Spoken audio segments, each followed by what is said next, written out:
Welcome to the Chicago Spring.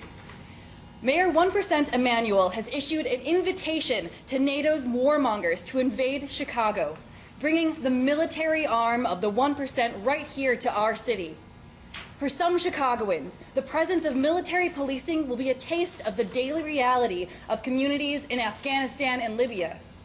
For other Chicagoans, the warnings of violence downtown echo the reality of police repression they face in their everyday life. NATO is a symptom of the global system of violence and oppression at the hands of the 1%. NATO claims to bring peace, but in fact brings only the violence of soldiers and bombs. It has no regard for the human or environmental consequences of its actions, actions designed to further the 1%'s continual dominance of the world. NATO receives millions of our tax dollars, money that is desperately needed to fund our rapidly deteriorating social programs. Occupy Chicago has planned and will participate in 10 days of actions designed to highlight the interest of that NATO serves. We will combat the effects of the measures of austerity imposed by institutions like the G8 and NATO. Why has Rahm Emanuel and World Business Chicago brought NATO to our city? A city whose communities are crumbling, whose schools are underfunded, whose clinics are being closed, whose jobs are disappearing, and whose homes are being stolen by the banks. On May 21st, Occupy Chicago will shut down the Boeing Corporation. Boeing is a corporate war criminal who profits off of violence on a mass scale.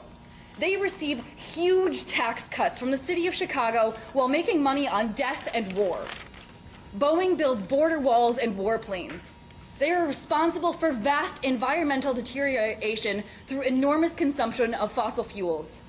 The people of the world will confront Boeing, holding the company accountable for the crimes it has committed.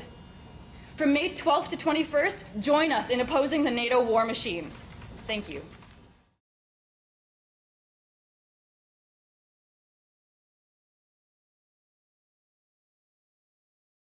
This is the second day of NATO protests in the city, and we're addressing the ways in which, join us! And we're addressing the ways in which the war that is propagated by NATO affects us here at home, right? And so right now we have a situation where there's a war against immigrants, there's a war against the undocumented, and I use that very seriously because people are being criminalized, put in detention, basically disappeared, families are being separated, communities are being destroyed, and it's a situation that is traumatic and just completely unjust. And so we are here today to say that we stand against the criminalization of all people.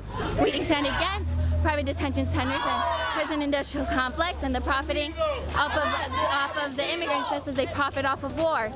And today we are going to march to the ICE office, to the ICE courts, to let them know that we're not going to stand for this anymore, because as people, as human beings, we are standing up for what we know is right and what we know is ours. We are taking back what is ours. We are reoccupying our right to a dignified life, and that's what you see here today.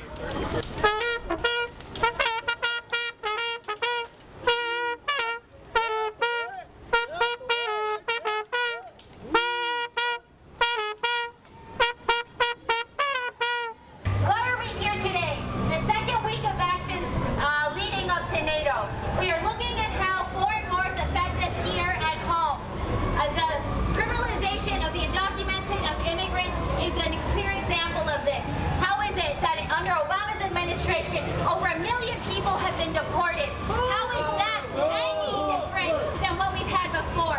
How is the criminalization of the undocumented, their incarceration and their deportation, not something unjust? The division of families. How do we have money to invest in these immoral and unjust things, but we do not have enough money for our public schools, for our mental health clinics, for the people of this city and of this country? How is that possible? We stand here because we are demanding justice. We demand justice for all families affected by the racist immigration system and the racist criminalization prison system. And we are here because we say we will not take it anymore. Ya basta. Aquí estamos y no nos vamos. Deport NATO! Deport NATO! Deport NATO! Deport NATO! Deport NATO! Deport NATO!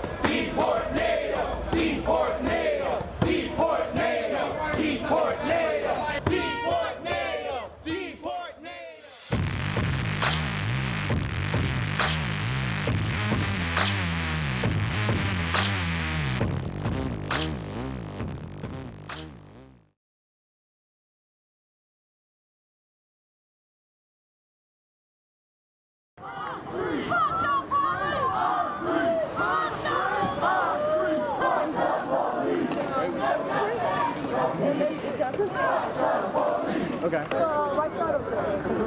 We're going to be doing a diagonal on the next one, then we're going to walk them.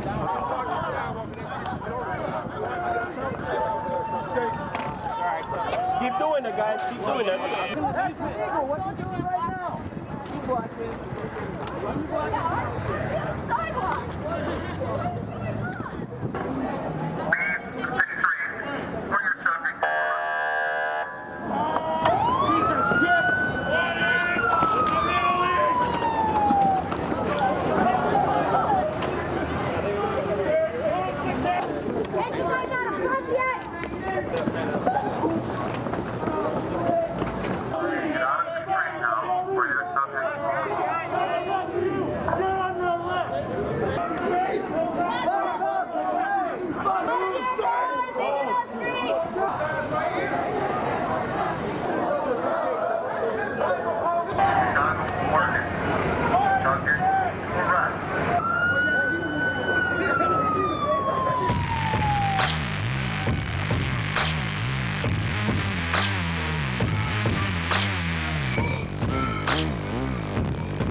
Now, back when Occupy Chicago and the other Occupy started in last fall, people criticized them as perhaps having too narrow a focus. But Occupy rapidly learned to focus not just on the economic, but on the political and on the military. They got it. They were not fooled when President Obama pulled the G8 summit from Chicago. They knew that NATO represented the de facto military arm of the G8, and they are standing proud. We are standing proud with them. I consider myself an Occupy Chicago participant, and we're very gratified to announce this morning that Stand Up Chicago is going to be standing with us in the streets of Chicago on Sunday, May 20th for the big march against the NATO headquarters just a few blocks away from here.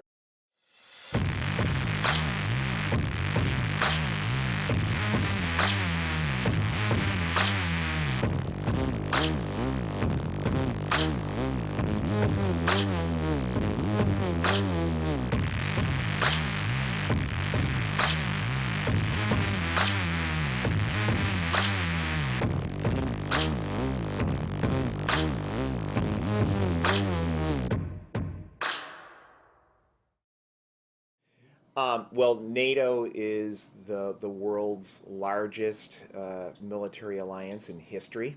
It is arguably responsible for tens of thousands of deaths.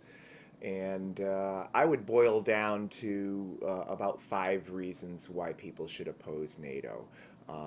NATO is an alliance that frankly beats up on small nations over and over again. We have troops in over 130 countries around the world. Most of the people in the world don't want those troops in their countries. We have a situation where NATO gives the international fig leaf basically to U.S. foreign policy, and that foreign policy is I think, utterly destructive to people in other countries. I mean, Afghanistan, for example, they suffer 450 displacements a day. Afghanistan, 250 kids die of malnutrition each day, and yet we're shoveling $2 billion a week into Afghanistan, which clearly isn't helping the Afghan people. NATO is, again, the fig leaf of international legitimacy for the fact the United States supports all these tin pot dictators around the world. We've got a situation where, of course, the United States complains about the human rights situation in Iran, which is utterly deplorable, but all these complaints, the United States, of course, points to Iran, but shovels billions of dollars in arms to Saudi Arabia, the Saudi Arabian dictatorship. You could point to NATO military spending. I mean, NATO is responsible for 70% of world military spending. The United States is responsible for 50% of world military spending. You contrast that to the urgent needs for funds in this city.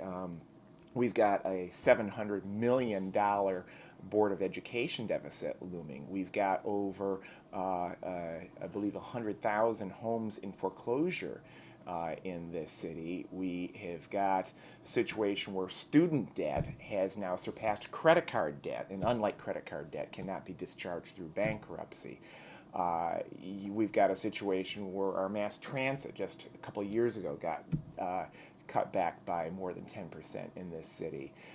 You go on and on down the list, there are any number of things that the money could be used for, but instead we're shoveling it to NATO, we're shoveling it to this big military alliance, so-called, which really is a tool for the United States to beat up on third world nations.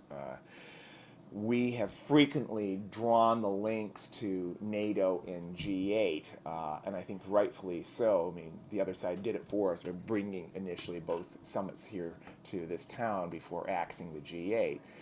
NATO is basically the military arm, the de facto military arm of the G8. I mean, when they impose sanctions and those don't work sufficiently good for their purposes, then NATO countries drop bombs. So I could go on and on as to why people need to oppose NATO's policies, but I think it's also important to point out the strategic reasons why we need to oppose NATO. We have got a unique historical opportunity here in Chicago this May to push back against the 1%. The 99% has been taking it on the chin for year in year in years. We've had, of course, the bank bailouts, but this has been a bipartisan policy in terms of against the 99%. But we have an opportunity now to push back because the eyes of the world are going to be on Chicago. President Obama is in the midst of a re-election campaign, and he aims to use the NATO and G8 summits to look presidential before the cameras. By contrast, if we have large and angry demonstrations against the president's pro-war policies, then we can begin to push back on that. I mean, that was the role of Chicago '68. People basically scuttled the career of then Hubert Humphrey, who was the presidential candidate for the Democrats in that year. And our movement at that time moved from the voting booth out into the streets and became much more powerful as a result. And that's my hope for Chicago 2012, is we move our movement out of the voting booth, which has been an utter disaster for the last 3.5 years, and into the streets. And in that respect, replicate what happened in Chicago '68, because I think an honest look at history will point to Chicago '68 as the true beginning of the end of the Vietnam War. It's when our movement gave up on the politicians of both parties, moved into the streets, and with the anti-war movement within the U.S. military and the efforts of the Vietnamese, finally put an end to that war. And here we have America's longest ever war in Afghanistan going on now. And last year, with the greatest number of deaths of Afghans in that war in the entire 10+ year history. So it's long past time that we put an end to that war too.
Chicago is a place where the mayor will raise $40 million for a 2-day summit, but won't raise $3 million to keep libraries open 7 days a week.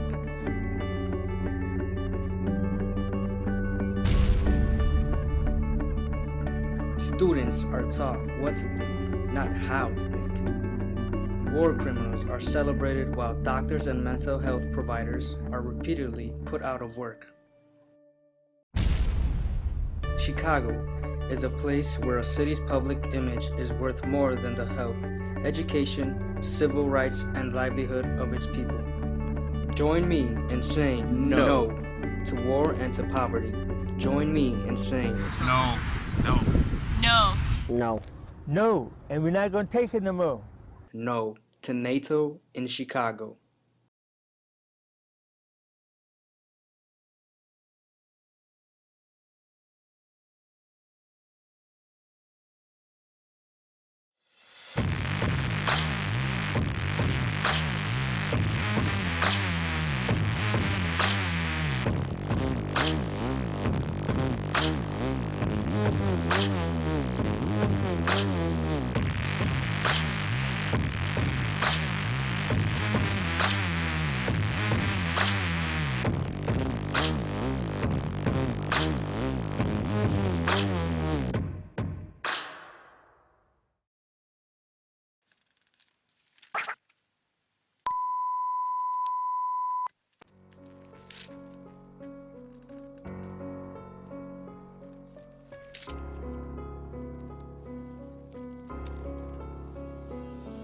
Yo, final call to all who already did not know. May 20th, the NATO Summit is in Chicago, where 28 member states will send their snakes to commend their friends who send airstrikes to defend their stakes in dictatorships strategically placed to make cash windfalls for multinational corps and banks. Will they depose the formerly chosen who oppose them, proposing golden humanitarian goals provoke them?